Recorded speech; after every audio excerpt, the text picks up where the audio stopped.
Aloha and welcome to another episode of the Ohana Packers Edition podcast, the podcast where two dudes from halfway around the world talk everything green and gold. I'm Mike, and that's Iowa Joe. Joe, what a no good, rotten, terrible football game we're reviewing today. Did I miss any descriptions that you had on the top of your head, or did those pretty much cover it?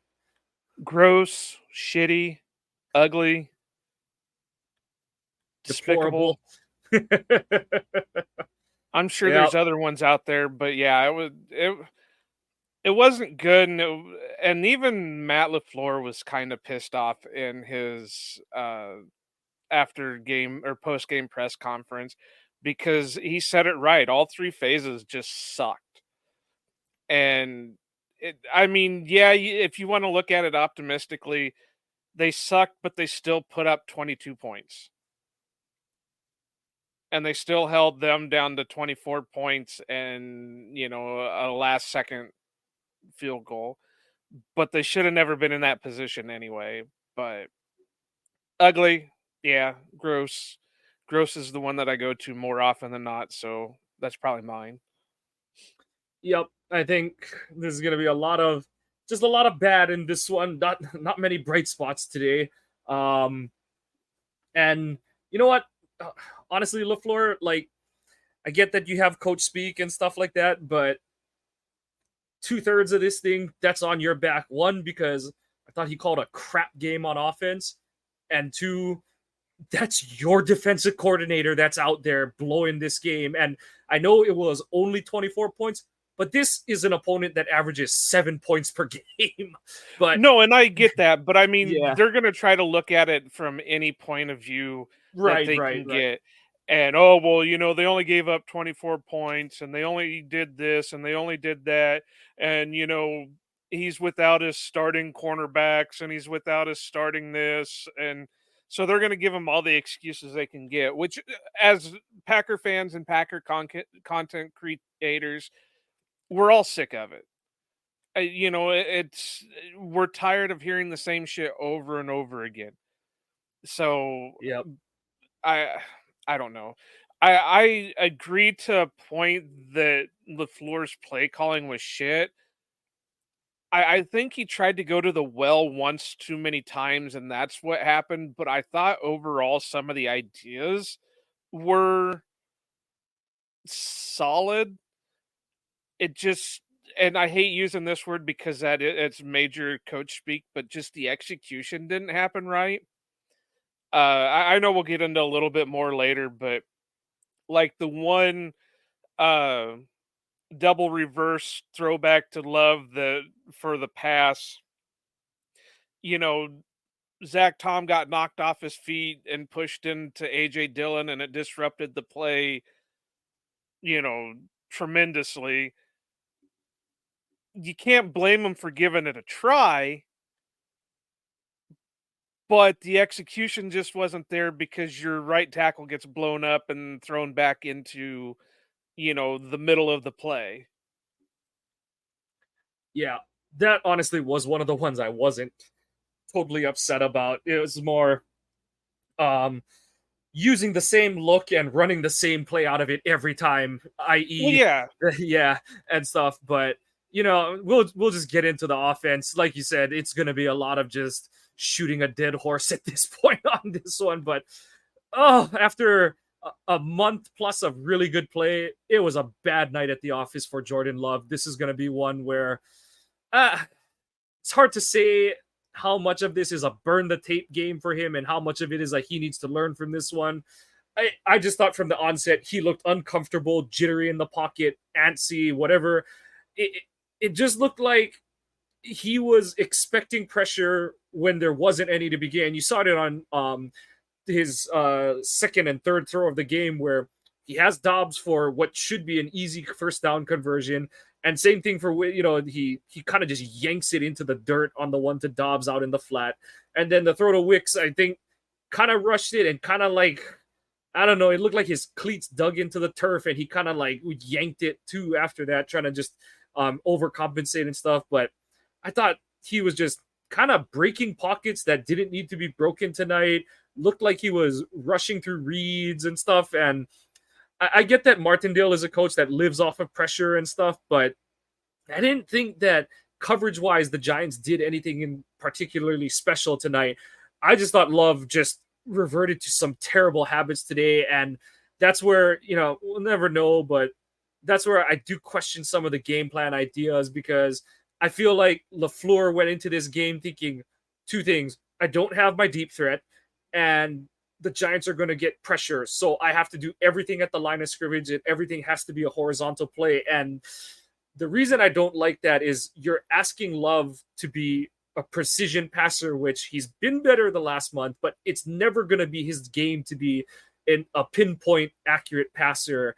And by playing everything within 3 to 5 yards of the line of scrimmage, you just allow Martindale to condense everything down even further and just more further complicate his pressure looks as opposed to spreading him out and making his guys cover ground vertically and horizontally on the field. I think it all culminated with him running that same orbit motion with Reed and never countering off of it. Like the perfect time to have countered off of it would have been the 2-point conversion. Like literally, you ran that thing so many times, and every time it was a handoff to Reed, and all you had to do on that 2-point conversion was have Love pull it or give it to Dylan or something. But I felt like it was a game plan of paralysis by analysis by LaFleur. And like I said, Love is his own man and he's got to handle his business. But I think that overly constricted and tight game plan affected how Love approached the game too. So I don't know. How did you think you saw the marriage of those two sides of the coin in this game? Well, what's funny is you kind of read my mind because I was thinking the same thing, that he looked like he was looking for pressure when there was no pressure. So I don't know if that's what the game plan was, that he just pre-thought pressure was going to be coming. But honestly, the offensive line didn't do No. any favors for him. And that's up and down the line. That's not just Yep. one single guy. It's up and down the line. That, I mean, like I said about the play earlier, Zach Tom was even getting blown up on things, Yep. and he's been one of our best linemen for a while now. So the receivers surprisingly weren't the ones that were the problem this game. Yeah, That's what we saw a lot of early on in the season, where it was more the wide receivers, and now it wasn't the receivers, it was more the offensive line and the quarterback. Another thing, and you've got it down on here, the running back play. I I and I fucking laughed out loud because I didn't get to watch the game too much because I was at work, so I had to listen to it. Uh And so I was listening to Wayne and Larry, which, I love Wayne and Larry. Great guys, whatever. They're some of the best broadcasters you could ever want. But Larry says something to the effect that, oh, I was really happy that they brought Patrick Taylor back. And, he's a master of none, but, good at a little bit of everything. And I'm just sitting here like, I laughed out loud because, like, are we seeing the same friggin' player or not? Yeah, he can make some of he does what you expect a fourth string running back to do, just enough. And I know John Kuhn said during the game that Taylor's in LaFleur's doghouse because there's 3 different times now in 2 games that he should have went out of bounds and he never did. And that tells me right there that he's Jag. He's just a guy. He's not meant to be a rotational type. I'm questioning what's going on with this Ellis Merriweather. Why are they, is he injured? Is he, not picking up on anything? Because it's kind of funny that we have to bring in Kenyon Drake, which I'm not against bringing in Kenyon Drake, but Kenyon Drake's only been with the team for a week and he's already leapfrogging over Merriweather. So is he not good? Well, if he's not good, then cut his ass and bring somebody else in. You've already done that with James Robinson. You're leapfrogging him in the rotation when it comes to call-ups with Kenyon Drake, who's only been with the team for 5 days. So, there's gotta be somebody out there that is better than Patrick fucking Taylor. And, like, it's, what's it called? Like, I was listening to, the ESPN broadcast, so I had Kevin Harlan and Kurt Warner, and the incredulousness in Kevin Harlan's voice as he's calling that run that Taylor has, where, you know, he pops a big gain and he has a chance to go out of bounds and he doesn't. And, like, obviously I'm only listening to the radio, but in the call I can hear Harlan turning to Warner and, like, just the disdain in his voice, asking him, Kurt, and he just literally goes, Kurt, what is he doing? And Kurt goes, I have no idea. Like, and that's the part for me that's inexcusable. Is, okay, like, the excuse we've heard is, and I get what you're saying, like, you know, they cut Taylor, he's gone to another team, they brought in Merriweather, and, you know, they brought in Drake and yada yada yada. And okay, I get that Taylor's a bit of a binky player, you bring him back because you trust him, but this is 2 weeks in a row, 3 plays in the 2-minute drill where you're supposed to be the reliable smart player, and you make inexcusable football 101 dumb mistakes about clock management. And I saw people last week, they're like, oh, but maybe they want to run clock and blah blah blah. I'm like, who gives a fuck? You're playing the Chiefs, you need to score as many points as you can. Who cares about what time you leave on the clock for Mahomes? Your goal is to score. I don't give 2 shits about what else happens. Your goal is to score. And then in this game today, it's like, you guys haven't the diddly squat outside of your 1 touchdown drive. And even that one was saved by the graces of God, because Wicks didn't run. That was one of the few wide receivers screw ups on the night, is Wicks ran a route for half a yard when we needed a full yard and got bailed out by the powers that be of this refereeing crew.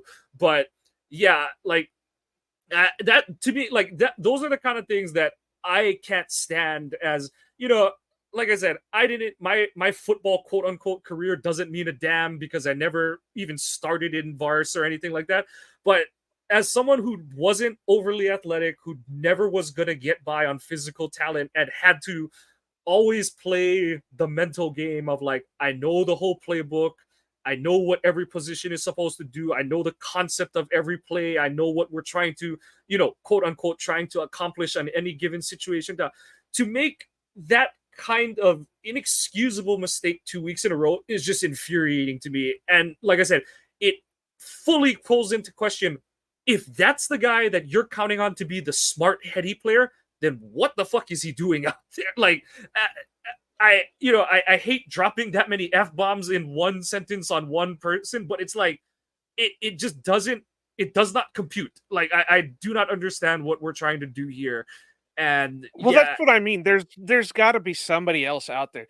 I I know I got an argument, well, not argument, but I got into a discussion with this with former co-host Nick Gregory, that, you know, well, Tyler Goodson's a Jag too. Well, Tyler Goodson's Jag too. Well, that's fine. But at least I know Goodson has a little bit more ability than what Taylor does. He's going to know the same playbook because he's been with the team just as recent as Taylor has. Why not give another guy a shot? You could bring him in. If he doesn't work, cut the guy loose, you know, bring him back to the practice squad, whatever, because he's still got call ups. But there's got to be other people out there that, hell, bring Lou Nichols back. Where the hell's he at right now? He's just sitting on the street. There's got to be somebody out there that they can bring in to do what they're hoping Patrick Taylor can do. Again, I go back to, why is Ellis Merriweather just sitting there? I mean, I get it. You don't want to rush a guy, but you've got him. You're giving this guy a practice squad spot, but yet he keeps getting jumped by everybody. James Robinson was jumping him in the rotation. Now it's Kenyon Drake's jumping him in the rotation. You went out and brought in Patrick Taylor again because for some reason you weren't going to use Ellis Merriweather.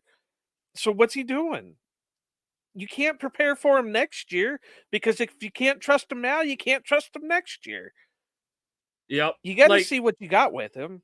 That's the thing is, it's like, I know everyone's like, we have to trust them, blah, blah, blah. I'm like, the kind of trust that these coaches are talking about, those are like, the guy can do something right every time in practice, but do you really gonna trust him when you put him in the game and he fucks it up the first 2 times he gets in there, kind of thing? Like, Well, yeah, and that's like, what we kept hearing with Inigbare.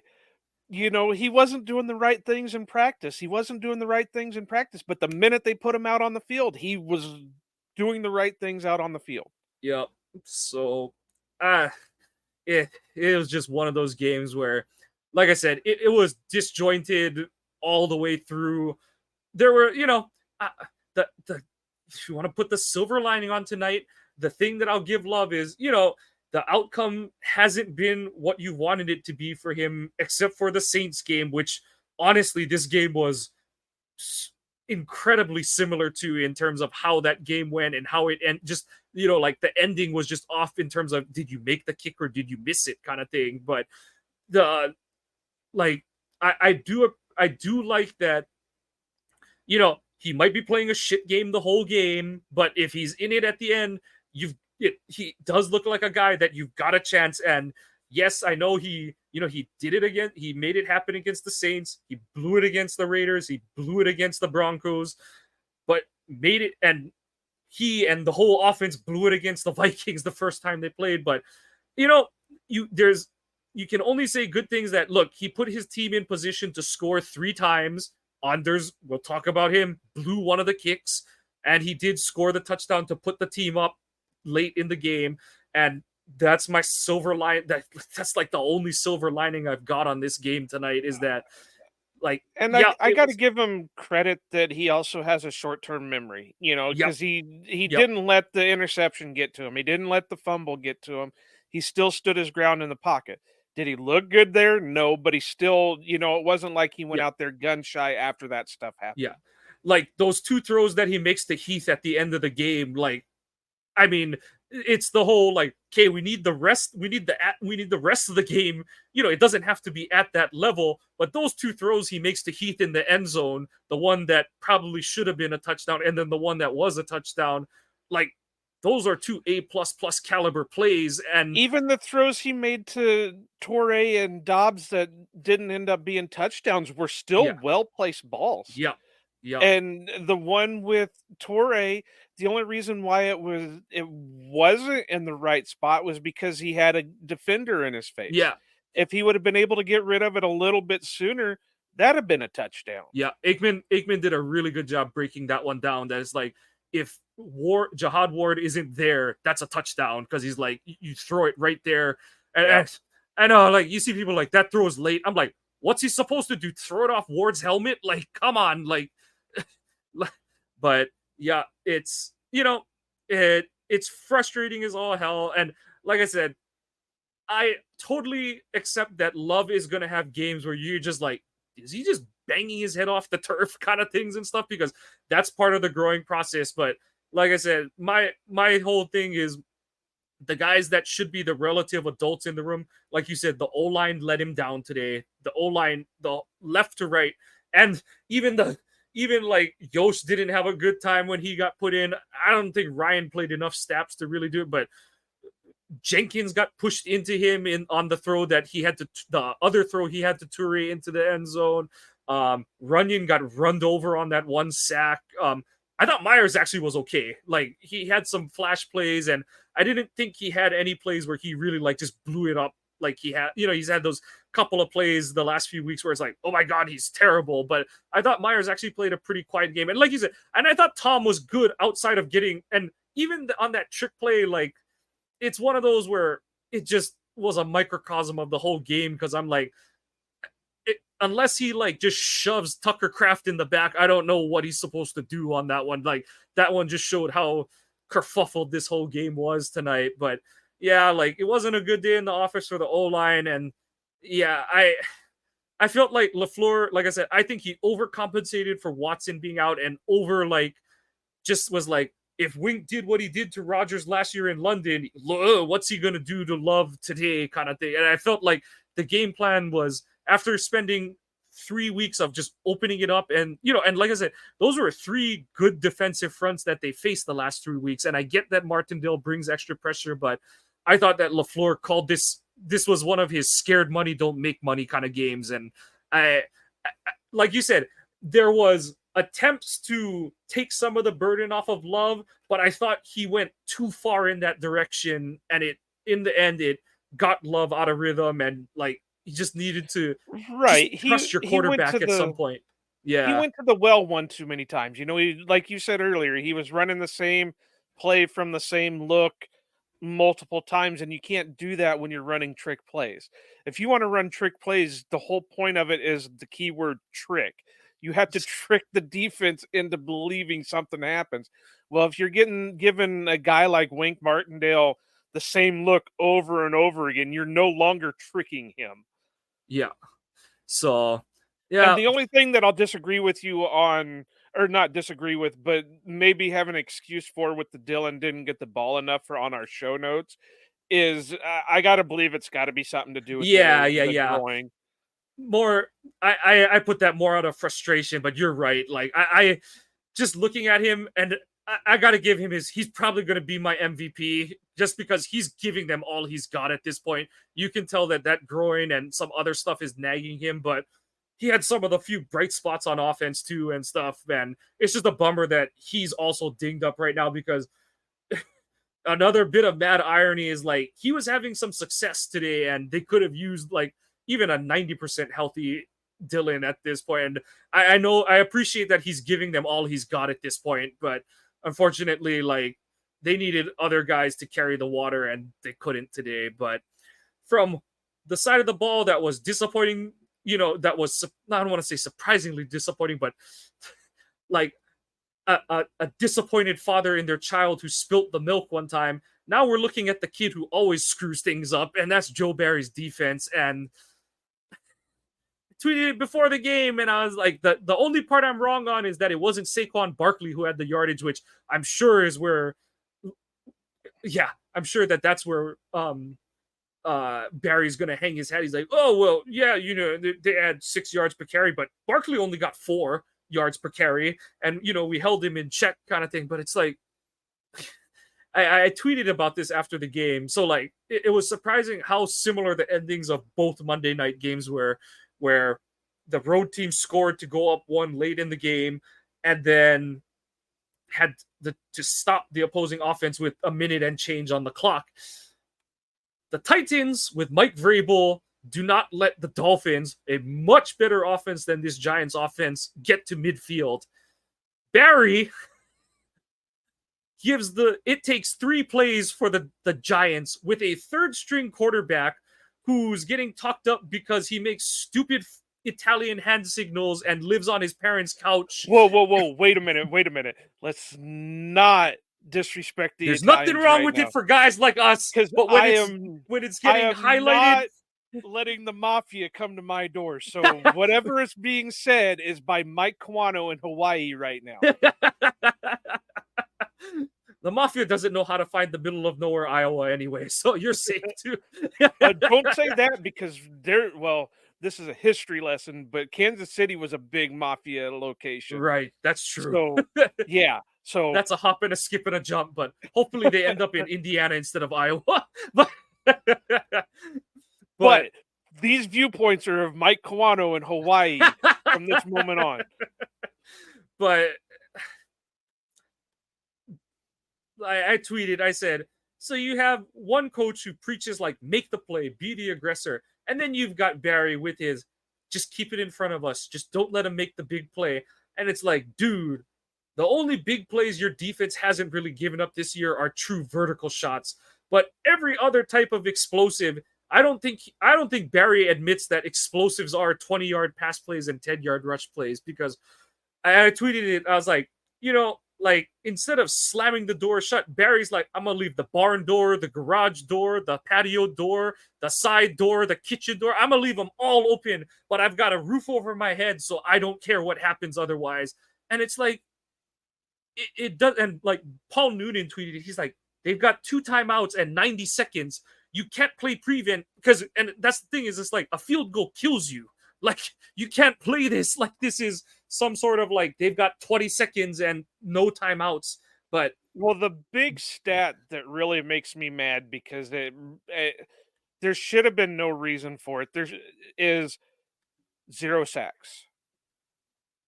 They came in giving up the most. One of the what is it? They gave up the most sacks in the past, for every game DeVito started, they're like the highest sack rate or something like that.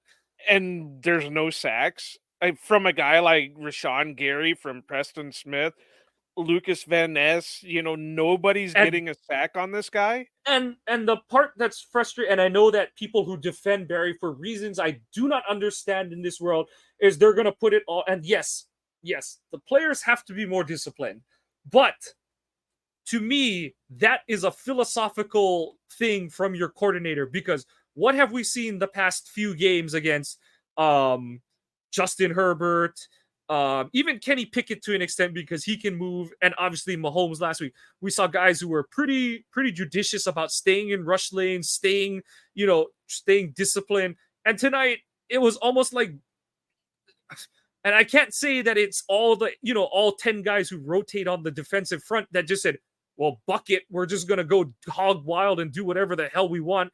Like, those kind of things, when it's that kind of, and it's, like I said, it's not like it's just Rashawn hunting sacks, or it's Preston hunting stats, or Kenny hunting stats.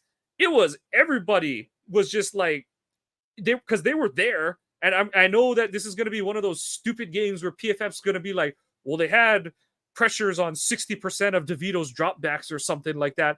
But when the dude breaks the pocket for 71 rushing yards, and you, like you said, you don't get an actual sack on him. I think the closest was Van Ness tackling him, but because he had to like sling him down from the side, he ended up kind of throwing him for a 1 yard gain kind of thing. Well, and I don't think that was going to be considered a sack anyway. I tweeted that to somebody earlier, where it was somewhere in that gray area of, is like, is it a draw or not kind of thing, and stuff. Yeah. But yeah, but the fact that we're parsing through that to say, like, was that it kind of thing? Like, it just, yeah, like we said, stats lie. Like, people who want to defend, I don't know why. Like, I don't want to say, like, I'm not here to gatekeep or tell you, but I'm like, do you want your team to be successful? What makes you think that success is in the future if Barry is your defensive coordinator? Like, the past few weeks, it's taken the Chargers forgetting how to how to catch the football, a superhuman effort by Rashawn Gary on Thanksgiving, and the defensive front playing out of their domes last week Sunday night. And because otherwise it was the same thing as like Barry's whole scheme is, I'm gonna bleed myself dry, but we're gonna count on somebody to make a mistake, not for us to make a play. If one of you happens to go supernova and make a play on your own, great, but we're gonna count on the other guys to make a mistake. And it's like, we're just watching the same stupid drama every week, and I don't know why we expect a different outcome. That's why I can't speak for you, Joe, but for me, when we come in and do the review, that's why I'm genuinely shocked when the defense has a good game, because I'm like, I know how this story ends. And and then it's just being happy for the guys who had really good games kind of thing. But it ain't anything Barry's doing. That's all you can do, is just be happy for the guys that are having the good games. I know it says down on your notes that young DBs got exposed, but I don't know if they really got exposed or if they were just getting hung out to dry a little bit too. Yeah. Because here's a stat for you. DeVito was 17 of 21 for 158 yards. He wasn't like really carving up the secondary with passing. He just was making the throws that needed to be made at the time that they needed to be made. And it was all just behind that rushing attack. 86 yards for Barkley, 71 for DeVito, 36 for Robinson, 16 for Breida. Robinson was averaging 18 yards a friggin' carry, and he only had 2 carries. DeVito was averaging 7.1 a carry. And like I said, I put the silver lining on Love making the most out of the opportunity he was given. But let's not even pretend that it took one of the flukiest fumbles that any of us will see in our lifetime for the Packers to get the ball back to have a chance, because the Giants were forget it. If Barkley like falls out of bounds or slides or trip, like if Rashawn doesn't jump over him when he goes to the ground, the Giants are going to score a touchdown, and it's just a matter of, do the Packers lose by 2 or 9 at that point? Or at least get a Yeah. field goal. Yeah. So, yeah, I get you. I mean, everything in the world was trying to help the Packers out in that last few minutes, but they just kept shooting themselves in the foot. Yep.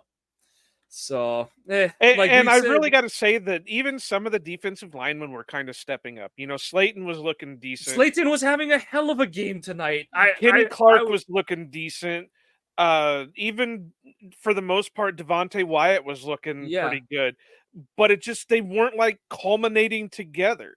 You know, this one would have a good snap, but these two weren't.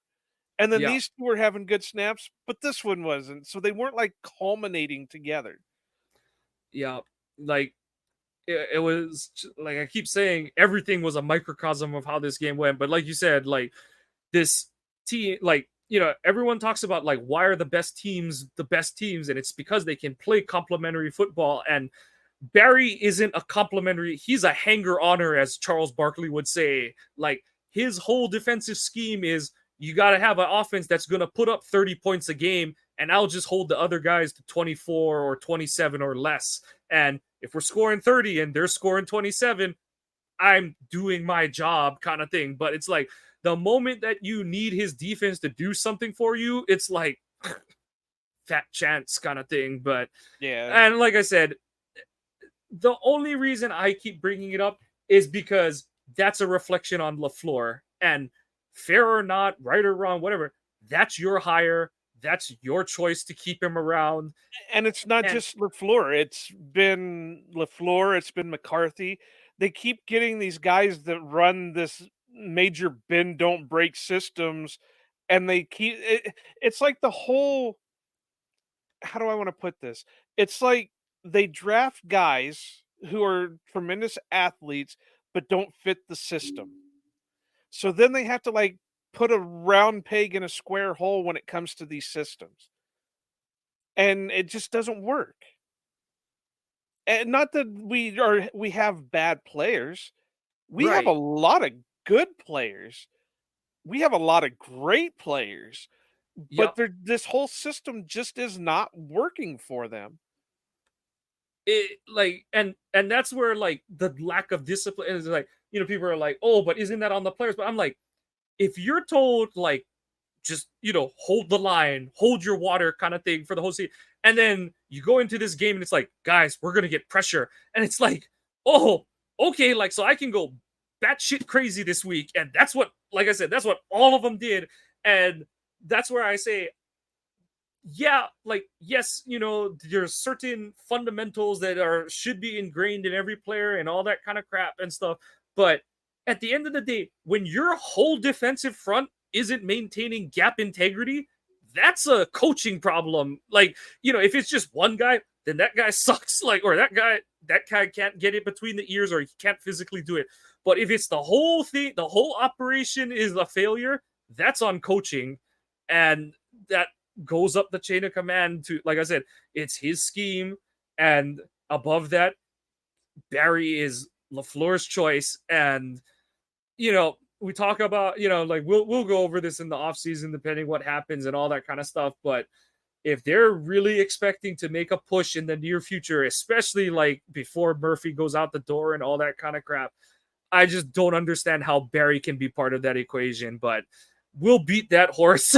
We'll beat the carcass of that horse again in the offseason. But this is one of Right. those games where it's like, not to, because obviously I'd rather the team win and paper mache over a lot of this stuff, or guys like Gary and obviously Quay's hurt, Jair's hurt, but, you know, like guys like Rashawn or Kenny just say, get on my back, boys, I'm gonna take us to the victory, kind of thing. And, you know, like I said, they've kind of done that the last couple weeks, but they just weren't able to do it tonight for whatever reason. And when, like I said, when you're not getting superhuman efforts from some of those guys, this defense just doesn't do shit. Like, for all intents and purposes, it's just useless at that point.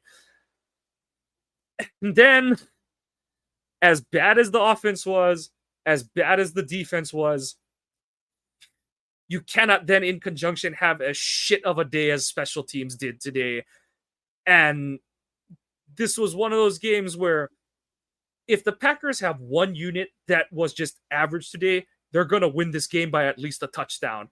But because you've got the defense just hemorrhaging yards and therefore points away, the offense couldn't get out of its own way. It kept, its pants kept falling down as it was trying to pick up the ball, kind of thing, and that kind of thing. I mean,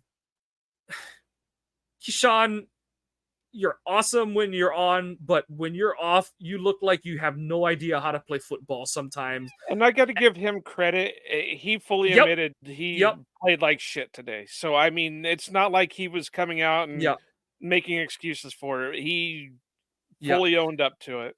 Yeah.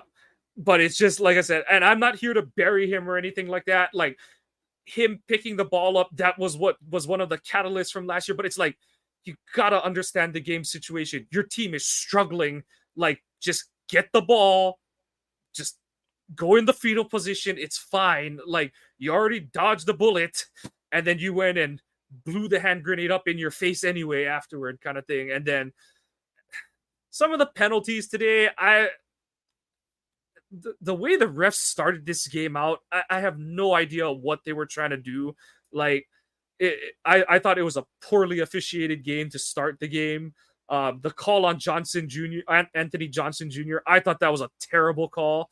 Yeah, that one didn't make sense to me because they called it a blindside block, but it clearly was not. I mean, the guy was looking right at him. Yeah, and they're like, oh, but like, he's not going back towards the line of scrimmage because that call is kind of normally like the one that old linemen get when they peel off on pass rushers, but he's going downfield, and you can see the gunner look at him, and he as he's running, he recoils, and that's kind of why it looks the impact looks worse, is because that guy kind of just goes limp because he's like, okay, like, I'm out of this play, kind of thing and stuff.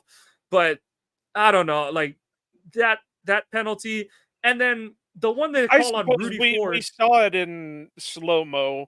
I guess in real time that might look a little bit different, but yeah. Now the one on Ford, I know that's what you were just getting ready to say. That one I don't know, because it was a bad play all around. The guy wasn't paying attention to where he was at to catch the ball, but Ford should have been aware of where he was at, but he was engaged in a block. Yeah. And like, I tweeted it, I was like, that's a letter of the law call, but that's not the intent of it at all. And like you said, that was the part that I was really mad about, is I was like, Ford has to be given some opportunity to, like, find the ball and get out of the way, kind of thing, because by the time he looks up and even sees Olszewski is like about to run into him, he's, like you said, he's just discarded the guy blocking him at that point. And I'm pretty sure he only has because the guy blocking him finally heard the get out call from the punt returner.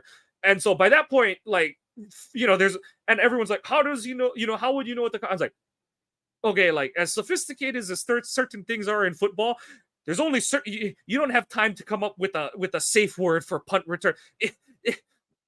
At the end of the day, it's going to devolve into get the F out of the way. Like, it's just going to be like clear, out, off. So, like, there's no word for lemonade or something fancy like that. We're going with a single syllable that just means, like, get out of the way, kind of thing.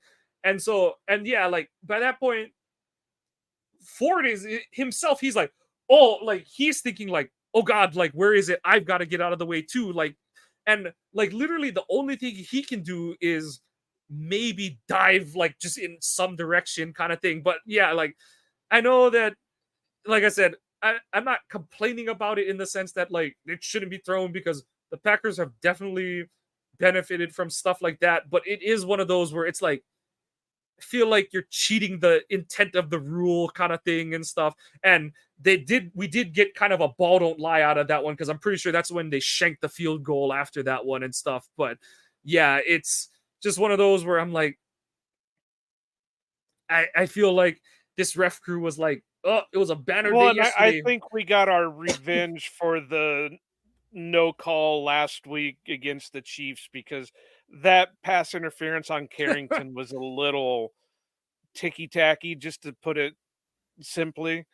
I just there wasn't anything there. If anything, you probably could have got a push off from the receiver, because that's how they got their arms got tangled, Right. was he And then reached on top back of to that, push. yeah, Slayton's not even looking for the ball. Like, he gave up on the play, and not because of the contact. He looked like he gave up because he's like, okay, I ran past my guy, like, I'm done. And then when he turns around for the ball, he's not even trying to, like, he's just kind of like, is the play over kind of thing Yeah.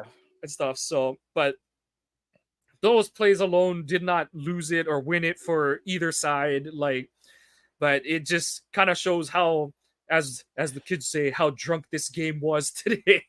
But yeah, it, like we said at the top, it was just a no good, crappy, deplorable, disgusting game. And And I wonder about Wayne and Larry were wondering this too, about the win situation at the bowl level, because it seemed like, on a couple of things, like Love was airing the ball, the ball was going a little yeah, bit further than what and then the miss by Anders and the miss by Bullock. yeah, because Anders looked like, and yeah, like I didn't get to see that one. I heard it, but like I said, the whole time it, Wayne and Larry just kept saying it yeah, seemed like something was going on with the wind on the lower it level.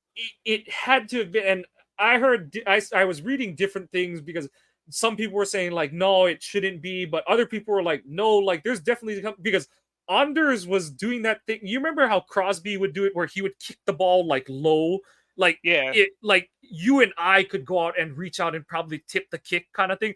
That's what he looked like on all of his kicks tonight. Is like, he wasn't putting any air under anything tonight. So yeah, and then, like, before the half, there was that whole incident with, like, oh my god, did Anders just kick it out of bounds? But then the guy actually, yeah, it did go off. But even that one, it's like there was a few of those where it was kind of like, why are we kicking like that? So yeah, and then, like I said, I do think the couple of the love the one that it made me wonder more about the win was not any of the ones on the first drive, because like I said, I thought the one to Dobbs, he just yanked that one. Like you said, it seemed like he thought there was way more pressure than there should be, but it's like, just take your one step drop. If you're getting hit off of a one step drop, like, you can go and yell at people on the sideline. Like, yeah, yeah, just plant your feet and make a good throw. So that one's on Love. The second one, like I said, it looked like he got his, it kind of was like the when he, with the kind of messed up fourth down play against the Saints, where, but instead of his foot slipping this time, it looked like his cleat got dug in, and then he kind of, like, it looked like he knew it dug in and his foot kind of got stuck, and then he kind of was like, like, and he kind of just like almost panicked through it, because he was like, I just got to compensate and get it out there kind of thing. The yeah. one that I was And like like, I said, I don't know, because I yeah, didn't get to watch that parts of it. the I just one that going off what definitely looked Wayne a and little Larry said. wayward was the throw to Dylan on the next drive, where it looked like he had it, and then I think part of it too is the fact that Dylan's injured, but it did look like it sailed on Love. But it is hard to say, and I'll trust Wayne and stuff, because they're like there, and I know they do kind of go down to the field before, and obviously they're in the press box, so they can kind of see and stuff. So I don't doubt that there was, because like you said too, like, the kicking game was a little wonky as well. So yeah, I think the conditions were a little off, and well, and then we have to remember what the Jets game that they played there yesterday was. It looked like a friggin' monsoon when they played the Texans yesterday. So wouldn't be surprised if some remnants of whatever that system was are still there, kind of thing. But you gotta, like, come on, you're the Packers quarterback. You're gonna play in worse situations. So, like, I would have liked to have seen a better performance from Love, but like we said, that's all part of the learning experience for him. And the most important thing to me is, like, I know we keep kind of bouncing off the same points, but I appreciate that he doesn't let one mistake kill him for too long kind of thing. And not the like Favre, I'm gonna go and make the same mistake again kind of thing. It's more the like, I can't, it's not gonna do me any good for, you know, like kind of like the last guy would, where he would just kind of turtle up and be like, well, I'm not throwing to that guy, I'm not throwing to that part of the field, I'm not throwing at that defender anymore. Love's like, there's still more plays to be made.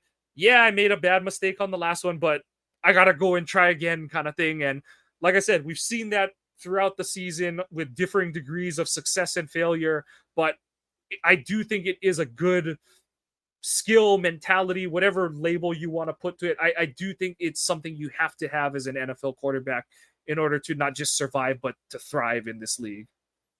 Right. Yeah. As we take a big, deep sigh, Joe, do you have anything left on this one? Not necessarily on the game, but something just popped in mind that it kind of came up as a controversy over this past week uh, with availability with the players, and that's the whole Jair situation. I don't know how many times we hear that from fans and media and all that we don't have anybody on the team that you know, they're not cocky or they're not, you know, trash talkers, they're not hard nosed and all that. But then when we get somebody who is, oh, well, we don't want that on our team. We don't want that on our team. Jair, there's no way Jair's goal breaking. There's no way No. he's making up what he's doing. There's something wrong with it. There's an issue. I'm he's getting paid to play football. If he was set to go, he would go. There's Yeah. no doubt in my mind.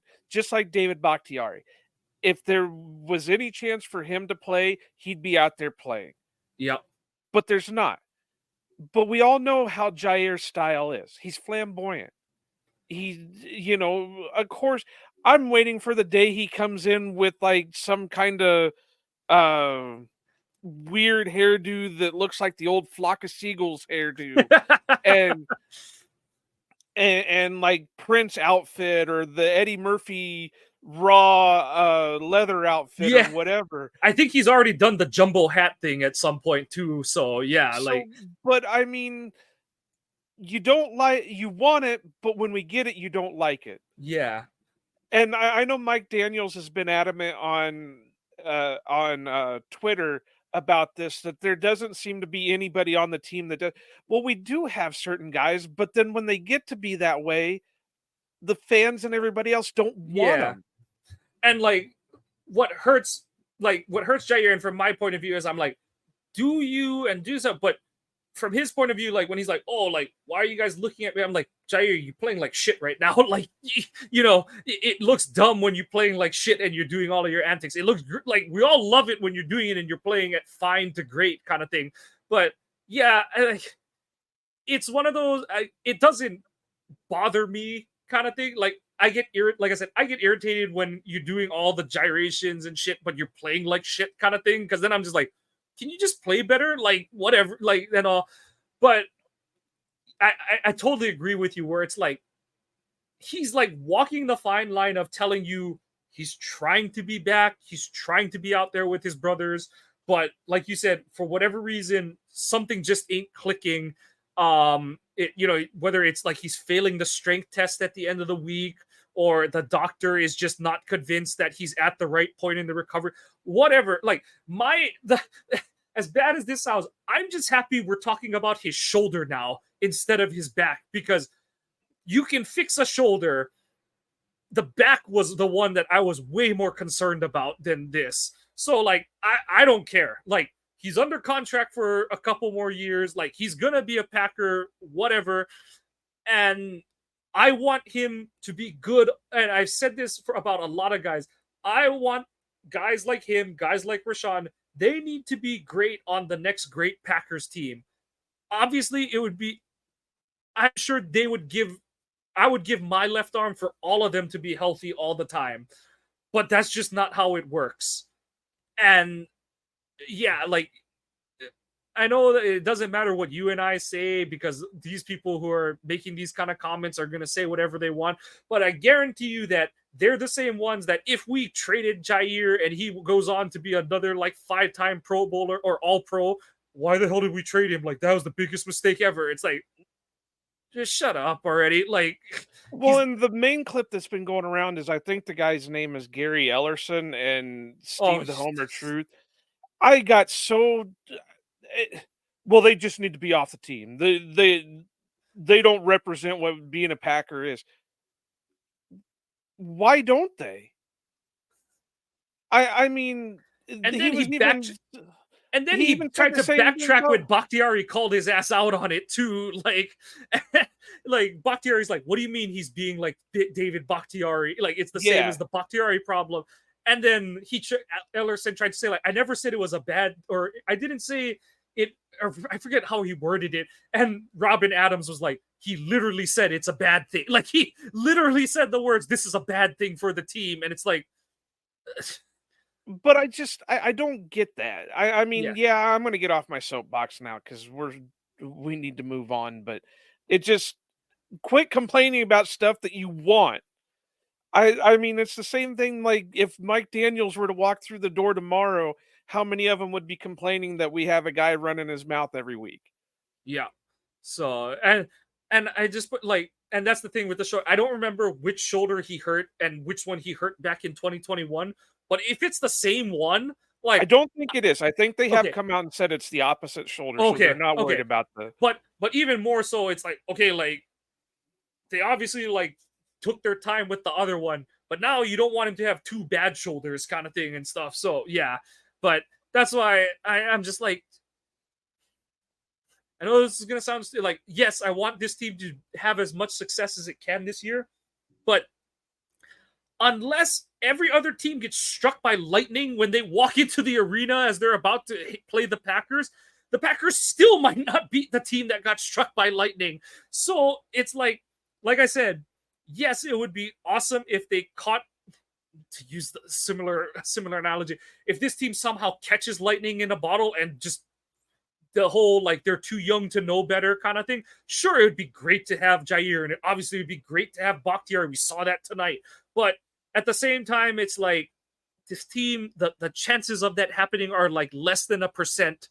And yeah, I'd love to see the best players on the team play, but if you tell me that they have a chance to be back at as fully healthy as they can be on the next Super Bowl contending Packers team, I'll take that over them potentially risking a career-ending injury by playing in this season. That's, it's going to be good for the feels and all that kind of stuff and the vibes, but it's not going to be worth much more than And if that. he wants to wear a championship belt and goofy sunglasses and track suits, just let him fucking do it.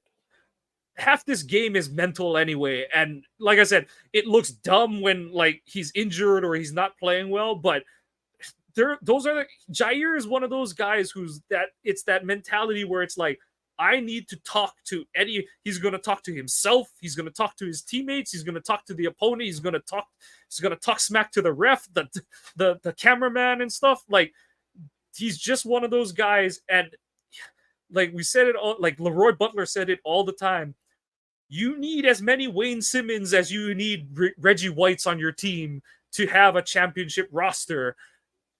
And obviously, Jair isn't as crazy as Wayne Simmons was, but you need you need all kinds of personalities to have a title contending roster. And this team is better with Jair, a healthy Jair on it, and he's just not healthy right now. And like, there's not much we can do about it. But bringing it back to this game, we're gonna wrap this one up pretty quick, and this segment won't take long. Joe, do you even have an MVP for this week? I do, because I think it's really good that Malik Heath, I mean, that those, like you said earlier, that one should have been a touchdown because he had control. He had the ball down or 2 feet down, and then it was knocked out of his hands. But he still came back, made an amazing catch, Topped while it. losing, Yeah. while losing his helmet. So yeah, I got to give it to him just because to come out of Ole Miss and have this stigma against him, and now he's starting to really come into his own.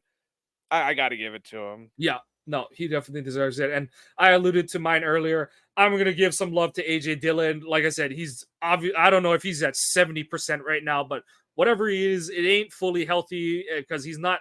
He only had, what did he have today?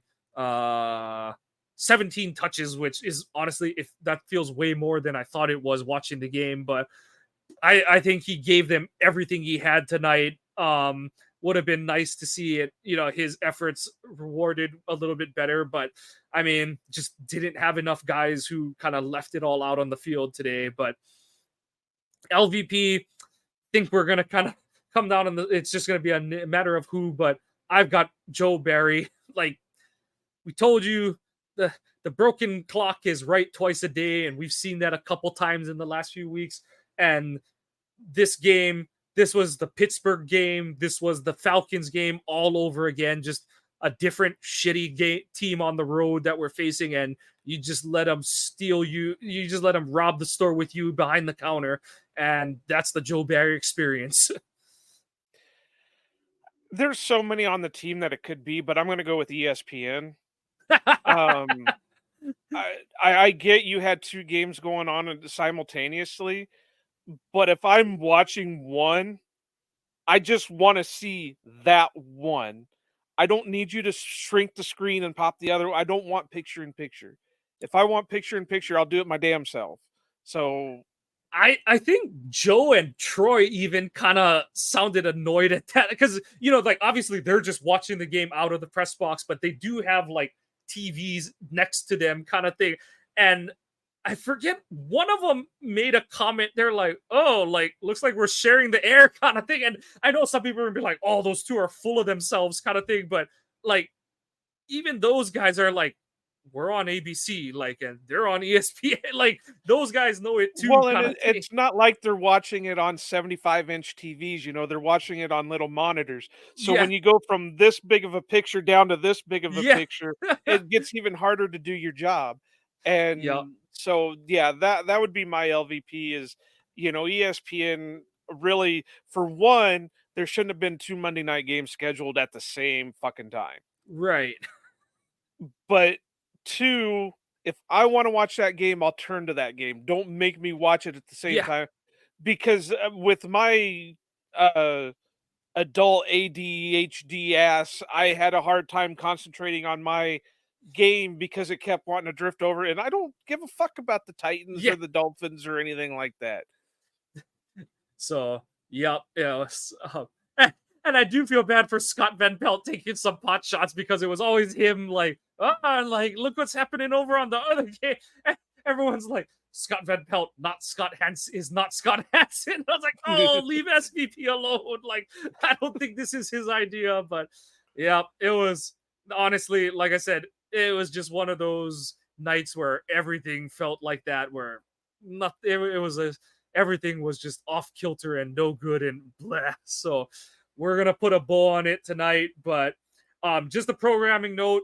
This pod, and we'll have tweeted about it, but this pod is coming out a day later because the game was on Monday night, and our opponent preview pod is gonna come out Friday instead of Thursday this week, just because of some programming, just because we're gonna be overlapping due to the game being a day later than it was. And but deal with it because this gives me a little extra time to edit and put all this stuff Joe out. needs to sleep. But want to say thank you for joining us on this episode of the Ohana Packers Edition podcast. Please give us a follow. I'm at Kawano Mike on Twitter. Joe is at Iowa_Joe86. The pod is at Ohana_Packers. Please visit our website, ohanapackers.org. We have all of the streams of every podcast episode. Both our game reviews and our opponent preview pods, plus all the off-season ones. Excuse me. We'll be going up there subsequently, along with all of our article blog posts. And On top of that, please continue to follow the pod on your favorite podcasting apps. Give us a subscribe and a like if you're enjoying what you're hearing. Any positive feedback is appreciated. Also, if you have negative comments, we appreciate those too, because we are always trying to get better. Packers drop an absolute dud after playing some great football for a month, but that's it. We're moved past it. Hopefully the Packers are not on Monday night anymore this season, and it's on to Tampa Bay, where the Bucks are they're kind of on the rise a little bit, so Green Bay is going to have to pull itself off the map pretty quickly. But just want to say go Pack go, and aloha.